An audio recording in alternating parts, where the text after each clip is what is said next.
Nako, mga sangga, ito mainit-init na balita ngayon. May mga babaliktad na daw po.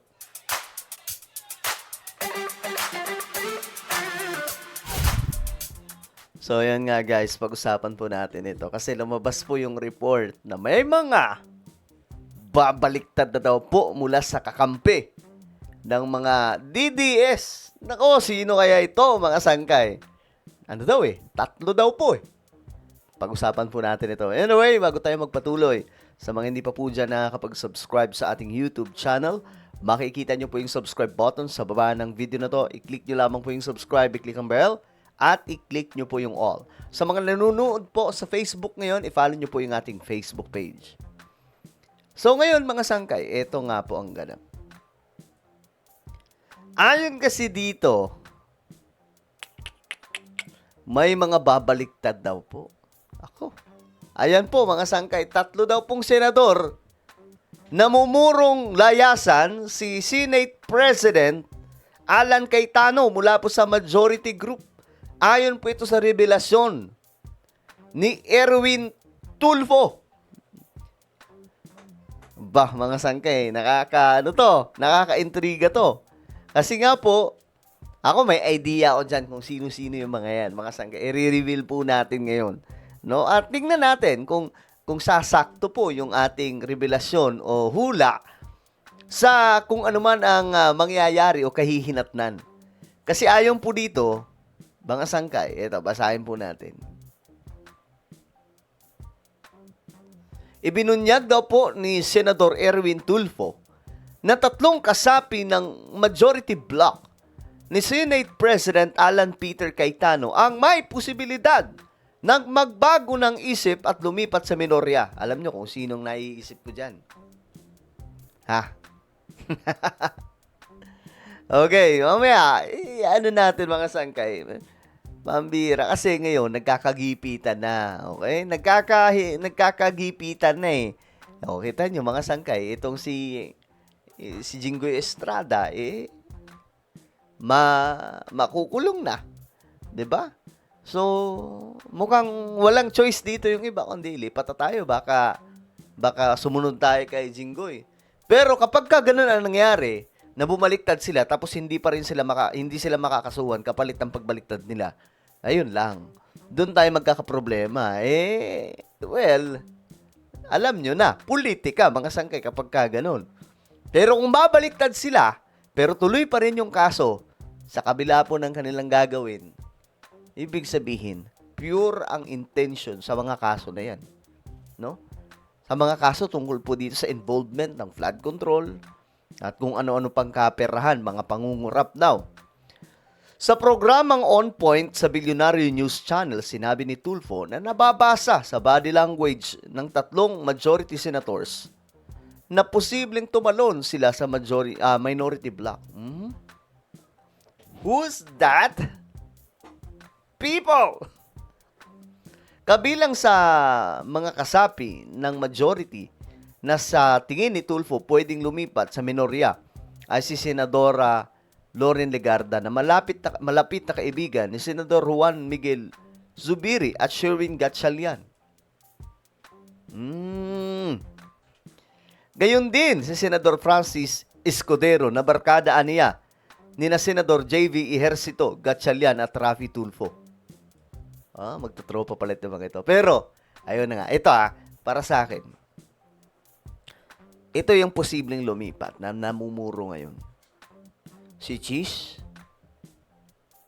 Sino pa? Pwedeng si Joel. Pwedeng si Loren Legarda. Yung tatlong yan. Alam niyo kung bakit si Cheese at saka si Joel Villanueva? Kasi nga po, nangangamoy damputan. So baka pwede yung maging option nila para kumalma ang lahat at hindi ituloy. Kung sakaling politika lamang itong mga kaso-kaso. 'Di ba? Mga sangkay. So, kasi ngayon, 'di ba si Jinggoy. Si Jinggoy sanay na po 'yan makulong. Wala na 'yan. Kumbaga, na siya diyan, immune na po yung nakakalabas din naman mga sangkay. 'Di ba? Pero yung iba diyan, mga first timer po 'yan. Si Cheese at saka si Joel. Mukhang mukhang napapaisip sila na naku, lumipat na lang kaya tayo kasi naiipit na tayo dito. O, diba? Ganun po yun, mga sangkay. Tingin ko lang sana mali tayo, pero mukhang itong mangyayari. Sa panig ng minorya, sinabi ni Tulfo na 100% solid sila at sigurado siyang walang lilipat o tatalon sa kabilang kampo. Ito yung nakakatawa nakakatawa lang kay Natatawa ako dito kay Erwin Tulfo kasi dati mga sangkay, kung banat-banatan niya po sila Risa Hontiveros at saka si Kiko Pangilinan. Kung babuyin, mga sangkay, malala po talaga. Hanapin nyo na lang yung mga video. Kaya nagulat ako na sila ang magkakampi. Dati, irita po siya dyan. Bad trip po siya dyan. Lalo na kay Kiko. Naku. Pero ngayon, kita nyo, mga sangkay, tropa. Bakit? Politics.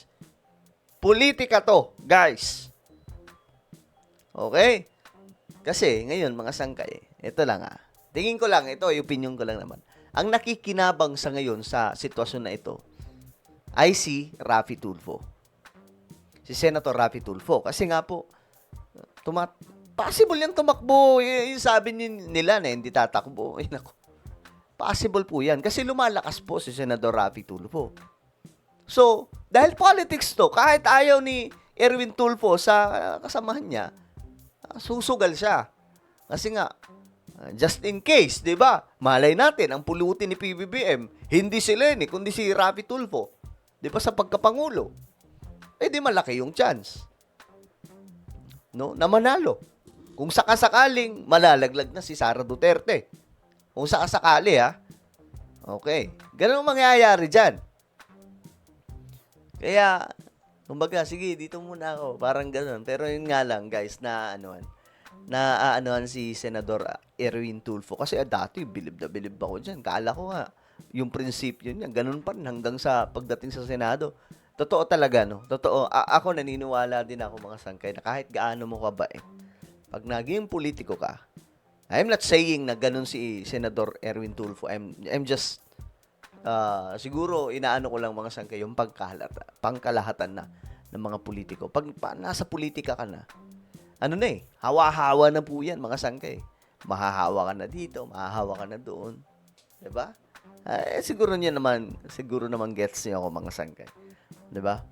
Ani Tulfo ang pagpapasya kung tatanggapin ang senador na gustong lumipat sa minorya ay ipapaubaya sa mga senior member o sa mga veterano ng mga senador.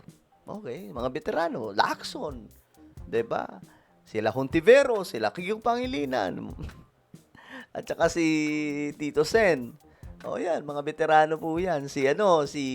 Mga veterano diyan, si Mig Zubiri. 'Di ba? Isa po 'yan. Well, mga sangkay, anong inyong opinion tungkol dito? Sinong naiisip nyo? Nababalentong na! Comment down below. Meron tayong YouTube channel. Ito po yung Sangkay Revelation. Magaganda po yung topic natin dito. Hindi kayo magsisisi. Marami kayong matututunan. Kaya naman hanapin nyo po ito sa YouTube ngayon din. Sangkay Revelation. Then click the subscribe, click the bell, and click all. Okay? Ako na po ay magpapaalam. Mag-iingat pong lahat. God bless everyone.